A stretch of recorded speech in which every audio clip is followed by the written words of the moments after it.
আসসালামু আলাইকুম। এটিএন বাংলার গ্রামগঞ্জের খবরে সবাইকে স্বাগত জানাচ্ছি। আমি ভাবনা আহমেদ। শুরুতেই বিআরবি কেবল সংবাদ শিরোনাম। দেশ এখন স্থিতিশীল ও নির্বাচনের জন্য প্রস্তুত, কক্সবাজারে আন্তর্জাতিক সম্মেলনে প্রধান উপদেষ্টা। রোহিঙ্গাদের দ্রুত প্রত্যাবাসনে 7 দফা প্রস্তাব। জাকসু নির্বাচনে খসড়া প্রার্থী তালিকা প্রকাশ। রাজশাহী বিশ্ববিদ্যালয়ের ছাত্র সংসদ নির্বাচনের দ্বিতীয় দিনের মতো মনোনয়নপত্র বিতরণ। নিষিদ্ধ পলিথিন উৎপাদন, পরিবহন ও বিপণন বন্ধে চট্টগ্রামে র্যাবের অভিযান। একটি কারখানাকে জরিমানা এবং 1000 কেজি পলিথিন জব্দ।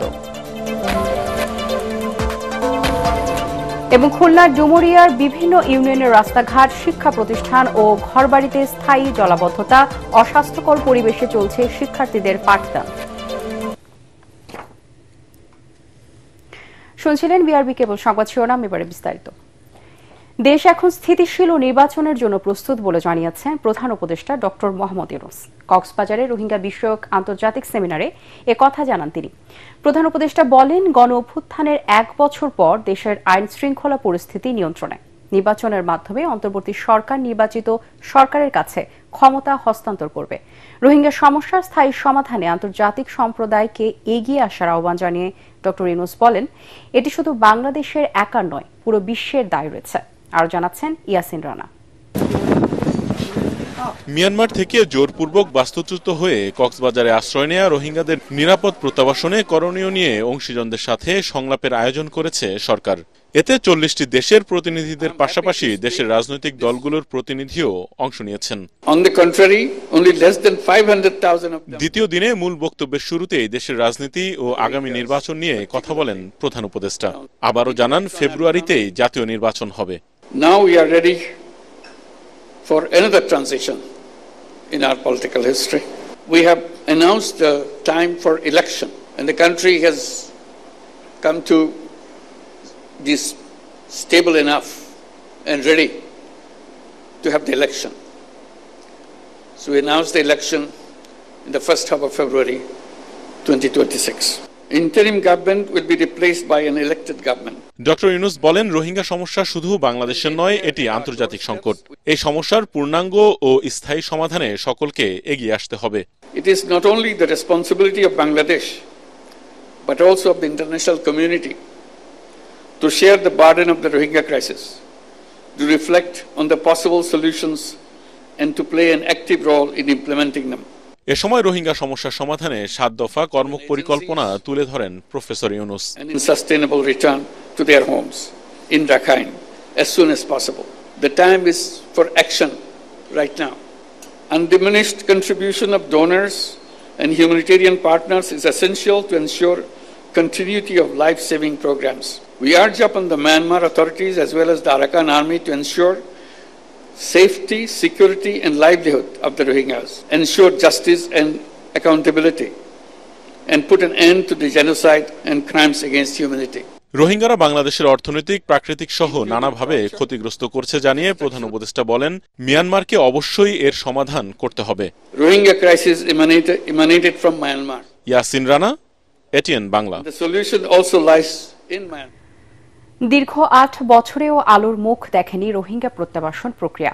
এর মধ্যে দাতা সংস্থার আর্থিক সহায়তা কমে যাওয়ায় নানা দুশ্চিন্তা ও হতাশা ভর করেছে আশ্রিত রোহিঙ্গাদের মাঝে। পরদেশে না থেকে নিজ দেশ মিয়ানমারে নিরাপদে ফিরতে চায় রোহিঙ্গারাও। এই সংকট সমাধানে কক্সবাজারে চলছে 3 দিনের আন্তর্জাতিক সম্মেলন। কক্সবাজার থেকে মোয়াজ্জেম হোসাইন শাকিলের পাঠানো তথ্য ও ছবি নিয়ে আরো জানাচ্ছেন আশিকুর রহমান।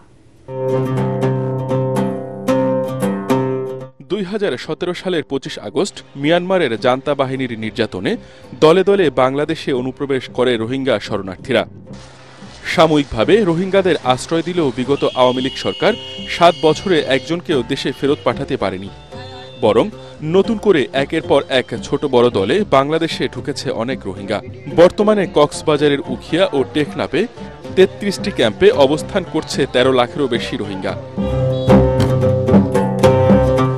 জাতিসংঘ সহ বিভিন্ন দেশের কূটনীতিকরা এসে বারবার নিরাপদ প্রত্যাবাসনের প্রতিশ্রুতি দিলেও তার বিন্দুমাত্র বাস্তবায়ন হয়নি দীর্ঘ ৮ বছরেও। ৮ বছর যাবৎ ফিরে যাওয়ার জন্য আমরা মায়ানমারের উপর ভরসা করে অপেক্ষা করেছিলাম। আমরা ভেবেছিলাম কোনো একটা পথ হয়তো তারা বের করবে। রাখাইনে ফিরে যেতে আমাদের মন কাঁপছে, কারণ এটাই আমাদের দেশ। রাখাইনে আমরা ওই রকম পরিবেশে ফিরে যেতে চাই, যেখানে সন্তান যেমন মায়ের পেটে নিরাপদ থাকে, কোনো রকম হানাহানি বা শত্রুতা যেন আবার না হয়। আরাকান রোহিঙ্গা সোসাইটির নেতা মাস্টার মোহাম্মদ জোবায়ের জানিয়েছেন, বাংলাদেশে এসেও রোহিঙ্গাদের ভাগ্যের কোনো পরিবর্তন হয়নি। আজ ৮ বছর ফুরাই দিও, ৮ বছর পূর্ণ হয়েছে আমরা বাংলাদেশে পালিয়ে এসেছি। আমাদের চোখের সামনে বাবা মাকে জবাই করেছে, গুলি করেছে, আগুনে পুড়িয়ে মেরেছে, আমাদের ভাই বন্ধুদের, মা বোনদের ধর্ষণ করেছে। এই দৃশ্যগুলো মনে করে এখনো কেউ কেউ অজ্ঞান হয়ে যায়। রোহিঙ্গাদের জন্য দাতা সংস্থাগুলোর আর্থিক সহায়তাও আগের চেয়ে অনেক কমে গেছে। এরই মধ্যে অনেক এনজিও শিক্ষক সহ কর্মী ছাঁটাই শুরু করেছে। বিগত প্রায় ৭-৮ মাস ধরে যেটি সাংঘাতিক রকম ভাবে বাজেট কমে গেছে, দাতাদের টাকা পয়সা দেওয়ার বিষয়টি কমে গেছে এবং সেই ক্ষেত্রে জেআরপি যেটি জয়েন্ট রেসপন্স প্ল্যান সেটি রিভাইজ করতে বাধ্য হয়েছে। এবং আপনারা সাম্প্রতিক সময় জানেন যে ইউএন এর পার্টনার এনজিওরা যারা এখানে শিক্ষকদেরকে নিয়ে এডুকেশন সেক্টর চালাতো, সেখানে অন্তত 1000-এর উপরে শিক্ষককে চাকরিচ্যুত করা হয়েছে। এদিকে রোহিঙ্গা সংকট সমাধানে কক্সবাজারে চলছে আন্তর্জাতিক সম্মেলন। বাস্তুচ্যুত রোহিঙ্গাদের জন্য তহবিল বাড়াতে এবং তাদের মিয়ানমারের রাখাইনে ফেরত পাঠাতে আন্তর্জাতিক প্রয়াস জোরদার করতে এই উদ্যোগ নিয়েছে সরকার। Bureau report, ATN Bangla.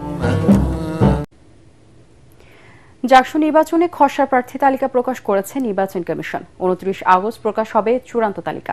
এদিকে দ্বিতীয় দিনের মতো চলছে রাজশাহী বিশ্ববিদ্যালয় ছাত্র সংসদ নির্বাচন, রাকসুর মনোনয়নপত্র বিতরণ। নির্বাচন পেছানোর দাবিতে বিক্ষোভ সমাবেশ ও স্মারকলিপি দিয়েছে রাজশাহী বিশ্ববিদ্যালয়ের শাখা ছাত্রদল। আমাদের প্রতিনিধিদের পাঠানো তথ্য ও ছবিতে আরও জানাচ্ছেন ফারহিন ইসলাম টুম্পা। জাহাঙ্গীরনগর বিশ্ববিদ্যালয় কেন্দ্রীয় ছাত্র সংসদে জাকসু নির্বাচন ঘিরে সরগরম গোটা ক্যাম্পাস। ৩২ বছর পর অনুষ্ঠিতব্য এই নির্বাচনের ভোট গ্রহণ আগামী ১১ সেপ্টেম্বর। দ্বিতীয়বারের মতো ঘোষিত তফসিল অনুযায়ী ওই দিন সকাল ৯টা থেকে বিকেল ৫টা পর্যন্ত চলবে ভোট। এতে মোট ভোটার ১১,৯১৯ জন। এর মধ্যে ৪৯% নারী শিক্ষার্থী, ৫,৮১৭ জন, বাকিগুলো পুরুষ ভোটার। জাকসু নির্বাচনে জমা পড়া ২৭০ জনের মনোনয়নপত্র বৈধতার এবং বাতিলের বিরুদ্ধে আপিল আবেদন গ্রহণ করা হবে ২৬ আগস্ট। আপিল শুনানি ও রায় ২৭ আগস্ট বিকেল ৪টায়। নির্বাচন কমিশন জানায়, ভোট সুষ্ঠু করতে পুলিশ ও র্যাবের পাশাপাশি স্ট্রাইকিং ফোর্স হিসেবে থাকতে পারে সেনাবাহিনী। নির্বাচন ঘোষিত যে সময় আছে ১১ সেপ্টেম্বর, সেই তারিখে অনুষ্ঠানের জন্য আমরা যে প্রক্রিয়াগুলো আছে সেগুলো ধীরে ধীরে সেই প্রক্রিয়াগুলো অনুসরণ করে সামনে এগিয়ে যাওয়ার চেষ্টা করছি আমরা। তো আমরা আশা করি সকলের সম্মিলিত প্রয়াসে এবং অংশীজনদের সহযোগিতায় একটি সুন্দর নির্বাচন অনুষ্ঠিত হবে। এদিকে দ্বিতীয় দিনের মতো রাজশাহী বিশ্ববিদ্যালয় হল সংসদ ও সিনেটে ছাত্র নির্বাচন, রাকসুর মনোনয়নপত্র বিতরণ চলছে। সকাল 10টা থেকে রাকসুর কোষাধ্যক্ষের কার্যালয় থেকে মনোনয়নপত্র সংগ্রহ কার্যক্রম শুরু হয়। সকাল থেকে বেশ কয়েকজন প্রার্থীকে মনোনয়নপত্র সংগ্রহ করতে দেখা যায়। আমি বুঝি RUCSU is equal to student, RUCSU মানে ছাত্রছাত্রী, এর বাইরে আর কিছু হতে পারে না। তাদের সকলের সমন্বিত যে কণ্ঠস্বর তা যাতে আমি ওখানের মাধ্যমে উচ্চারিত হতে পারে, তাই আমার এখানে আসা। আমরা অবশ্যই চাই নির্বাচন 15 সেপ্টেম্বরে হোক, নির্বাচন নিয়ে আর কোনো তালবাহানা না হোক। এর আগে মনোনয়নপত্র বিতরণের প্রথম দিনে এজিএস সহ মোট 5 পদে মনোনয়নপত্র সংগ্রহ করেন শিক্ষার্থীরা। এবার 25টি পদের মধ্যে 23টি ও সিনেট ছাত্র প্রতিনিধি 5টি এবং হল সংসদে 17টির মধ্যে 15টি পদে নির্বাচন হবে। ভোটগ্রহণ আগামী 15 সেপ্টেম্বর। নির্বাচন কমিশনের পক্ষ থেকে একটা তাদের সচেতন করার জন্য রাকসুর কি কাজ, তাদের ছাত্রছাত্রীদের অধিকার কিভাবে রাকসু সংরক্ষণ করে ইত্যাদি বিষয়ে আমরা একটা যে সেমিনার করার কথা ভাবে। এদিকে রাকসু নির্বাচন পেছানো সহ 5 দফা দাবিতে বিক্ষোভ সমাবেশ ও প্রশাসনকে স্মারকলিপি দিয়েছে রাজশাহী বিশ্ববিদ্যালয় শাখা ছাত্রদল। ফারহিন ইসলাম টুম্পা, এটিএন বাংলা। নিষিদ্ধ পলিথিন উৎপাদন, পরিবহন ও বিপণন বন্ধে বন্দর নগরীতে অভিযান চালিয়েছে র্যাব। এ সময় একটি পলিথিন উৎপাদন কারখানাকে 2 লাখ টাকা জরিমানা করা হয়। দুপুরে নগরীর বাকলিয়া থানার রাজাখালী এলাকায় এই অভিযান পরিচালনা করেন নির্বাহী ম্যাজিস্ট্রেট মাসুমা আক্তার কণা। তিনি জানান, জিলানি প্লাস্টিক কোম্পানি অবৈধভাবে অনুমোদনহীন স্বচ্ছ প্লাস্টিক উৎপাদন করছে। তাকে আগেও একবার সতর্ক করা হয়েছিল, তাই একই অপরাধ দ্বিতীয়বার করায় 2 লাখ টাকা জরিমানা করা হয়। এ সময় 1000 কেজি পলিথিন জব্দও করা হয়। একই সাথে পরিবেশ অধিদপ্তরের অনুমতি ছাড়া প্লাস্টিকের কারখানা করায় কবির এন্টারপ্রাইজ ও নো ট্রেডিং নামে আরও 2টি প্রতিষ্ঠানকে নোটিশ দেওয়া হয়। নির্ধারিত তারিখে পরিবেশ অধিদপ্তরে হাজির হয়ে সঠিক জবাব দেওয়ার আগ পর্যন্ত কারখানা বন্ধ রাখারও নির্দেশ দেওয়া হয়। এখন থেকে শুরু করে যেখানেই অনুমোদনবিহীন পলিথিন পাওয়া যাবে সেখানে মোবাইল কোর্ট পরিচালনা করা হবে এবং অপরাধের গুরুত্ব অনুযায়ী তাদেরকে শাস্তি প্রদান করা হবে। তাদের নির্দেশনা ছিল যে তারা প্রিন্টেড পলি সেটা উৎপাদন করবে, এবং এসে আমরা যেটা দেখতে পেলাম যে তাদের কোনো প্রিন্টেড পলি তো এখানে নেই, বরং তারা ট্রান্সপারেন্ট যে পলিগুলো সেগুলো উৎপাদন করছে। হিউজ পরিমাণ, এখানে প্রায় আপনার 1000 কেজি মতো পাওয়া গিয়েছে এবং এগুলোকে জব্দ করা হয়েছে। বছরের পর বছর ধরে পানিতে তলিয়ে আছে খুলনার ডুমুরিয়ার বিভিন্ন ইউনিয়নের রাস্তাঘাট, শিক্ষা প্রতিষ্ঠান ও ঘরবাড়ি। অস্বাস্থ্যকর পরিবেশে চলছে শিক্ষার্থীদের পাঠদান কার্যক্রম। পরিবার নিয়ে এলাকা ছেড়েছেন অনেকে। স্বাস্থ্য ও জীবন ঝুঁকি নিয়ে অল্প কিছু পরিবার বসবাস করলেও শিক্ষার আলো থেকে বঞ্চিত গ্রামগুলোর শিশুরা। খুলনা থেকে এস এম হাবিবের পাঠানো তথ্য ও ছবিতে আরো জানাচ্ছেন শরীফুল ইসলাম। পানিতে তলিয়ে থাকা ডুমুরিয়ার সরকারি এসব বিদ্যালয়ে এভাবে চলছে শিশুদের পাঠদান। শ্রেণীকক্ষে পানি ওঠায় পাশেই মুরগির খামারে ক্লাস করছে শিক্ষার্থীরা। স্কুলগামী শিক্ষার্থীদের মধ্যে নতুন আতঙ্ক, স্কুল ও রাস্তার পানিতে বিষধর সাপের আনাগোনা। দীর্ঘদিনের জলাবদ্ধতার কারণে শিশুদের স্কুল থেকে আনা নেওয়া করতে দুর্ভোগ হচ্ছে অভিভাবকদেরও। বাড়িতে অনেক পানি উঠেছে, আমাদের স্কুলও ডুবে গেছে। আমরা মুরগির ফার্মে ক্লাস করি, ও অনেক সময় আসার সময় সাপ দেখি ভয় করে। আমরা আসার সময় বইয়ের ব্যাগ, জামাটা সব ভিজে যায়। এই স্কুলটা খুবই তলানো, আমাদের জলটা সরানোর জন্য একটা ব্যবস্থা করেন। এই যে নিয়ে আসবো 1 কিলোমিটার 1.5 কিলোমিটার রাস্তা পানি, কিভাবে আসবো? নিয়ে তো আসা সম্ভব না। পাঠদানের পরিবেশ না থাকলেও বিকল্প ব্যবস্থায় ক্লাস নিচ্ছেন শিক্ষকরা। শিক্ষার্থীদের উপস্থিতিও কম। এমন পরিস্থিতিতে স্কুল ভবনগুলোকে আশ্রয় কেন্দ্র করতে মন্ত্রণালয় প্রস্তাব পাঠিয়েছে স্থানীয় প্রশাসন। প্লাবিত হওয়ার কারণে এই এলাকায় আসলে পাঠদানের পরিবেশটা খুব নষ্ট হয়ে গেছে। ফার্মে ক্লাস করাচ্ছি, ফার্মে ক্লাস করে আমরা শিক্ষা যতটুকু করার মতন সাধ্য মতন আমরা সেটা করছি। ডুমুরিয়া উপজেলার যে জলাবদ্ধতা, এটা আসলে একটা আমাদের মানব সৃষ্ট জলাবদ্ধতা। এখানে পানি সরানোর কোনো ব্যবস্থা নেই। বিভিন্ন খাল, বিল এগুলো বন্ধ। জলবদ্ধ ডুমুরিয়ার পানি নিষ্কাশনের প্রধান পথ শোলমারী নদীর 10 ভেন্টের স্লুইস গেট। এর সামনে জমে থাকা পলির কারণে পানি আটকে থাকছে রংপুর, গুটুদিয়া, রঘুনাথপুর ইউনিয়নে। এ সমস্যার সমাধানে সরকার দ্রুত ব্যবস্থা না নিলে ঝরে পড়তে পারে অনেক শিক্ষার্থী। Bureau report, ATN Bangla. মানিকগঞ্জে ধর্ষণ মামলায় কারাবন্দী আব্দুল মান্নানকে নিরাপরাধ দাবি করে মানববন্ধন করেছেন এলাকাবাসী। গতকাল বিকেলে জেলার শিবালয় উপজেলার আড়ুয়ায় এই মানববন্ধন করেন তারা। মানববন্ধনে কয়েকশো নারী পুরুষ অংশ নেন। এ সময় বক্তারা বলেন, রাজনৈতিক প্রতিহিংসার কারণে এলাকার সাধারণ কৃষক আব্দুল মান্নানকে ষড়যন্ত্রমূলকভাবে এই মামলায় জড়ানো হয়েছে। বিষয়টি পুনঃতদন্ত করে সঠিক অপরাধীদের বিচারের দাবি জানান মানববন্ধনে অংশগ্রহণকারীরা।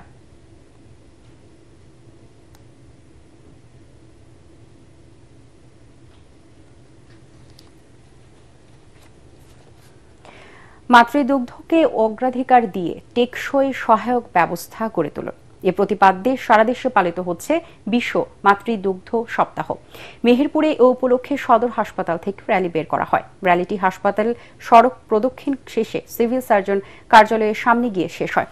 জনস্বাস্থ্য পুষ্টি প্রতিষ্ঠান ও জেলা সিভিল সার্জন অফিসে অনুষ্ঠানের আয়োজন করে। জয়পুরহাটে জেলা সিভিল সার্জন কার্যালয়ের সামনে থেকে র্যালি বের করা হয়।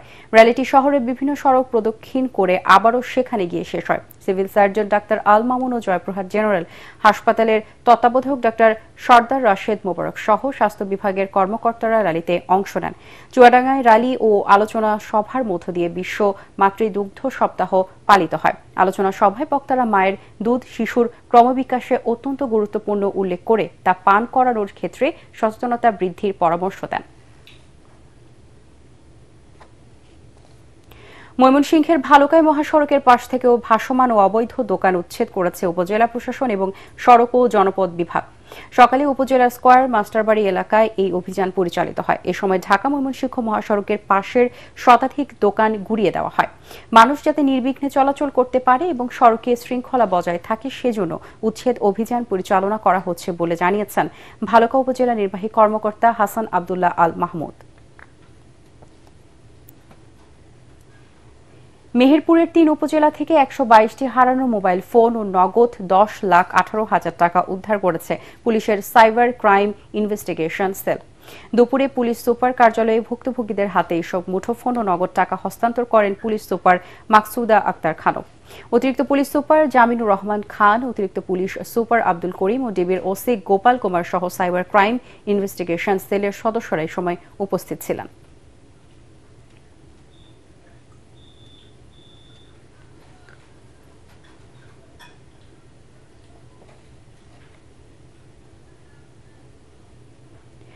নওগাঁ শহরের বাইপাস চক পাথুরিয়া এলাকায় মাছের পাইকারি আড়ত চালু হয়েছে। সকালে এর উদ্বোধন করা হয়। এ উপলক্ষে আয়োজিত অনুষ্ঠানে জেলা মৎস্য অফিসার ফেরদৌস আলী, সদর উপজেলা মৎস্য অফিসার ডক্টর বাইজিদ আলম, জেলা প্রেস ক্লাবের সভাপতি রায়হান আলম ও নওগাঁ পৌর মৎস্য ব্যবসায়ী সমিতির সভাপতি মতিয়ার রহমান বেগ বক্তব্য রাখেন। আয়োজকরা জানান, নওগাঁ শহরের পৌর মাছের আড়তের স্থানটি তুলনামূলক ছোট হওয়ায় মাছ চাষিরা মাছের গাড়ি নিয়ে সহজে আসা যাওয়া করতে পারেন না। যানজটের কারণে বাড়িগুলো প্রায় আটকা পড়ে। এর ফলে বিকল্প আড়ত চালু করা হয়েছে। প্রতিদিন ভোর থেকে সকাল 9টা পর্যন্ত সেখানে মাছ বেচা কেনা হবে। এই আড়তে মাছ চাষিদের থাকা, খাওয়া ও নিরাপত্তার ব্যবস্থা রয়েছে।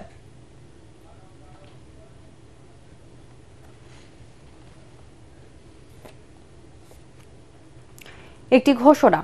এটিএন বাংলার নাম ব্যবহার করে সাংবাদিক পরিচয়ে কতিপয় ব্যক্তির বিরুদ্ধে সংবাদ সংগ্রহের নামে দেশের বিভিন্ন স্থানে চাঁদাবাজির অভিযোগ পাওয়া যাচ্ছে। এ ধরনের চাঁদাবাজ ও ভুয়া নাম ব্যবহারকারীদের নিকটস্থ থানায় সোপর্দ করার জন্য অনুরোধ জানাচ্ছে এটিএন বাংলা কর্তৃপক্ষ। এছাড়াও প্রতিষ্ঠানটিতে সাংবাদিক ও জনবল নিয়োগের ভুয়া বিজ্ঞাপন দিয়ে একটি চক্র প্রতারণা করছে। বর্তমানে এটিএন বাংলায় কোনো ধরনের নিয়োগ প্রক্রিয়া চলছে না। নিয়োগ নিয়ে কারো সাথে আর্থিক লেনদেন না করার অনুরোধ জানাচ্ছে এটিএন বাংলা কর্তৃপক্ষ।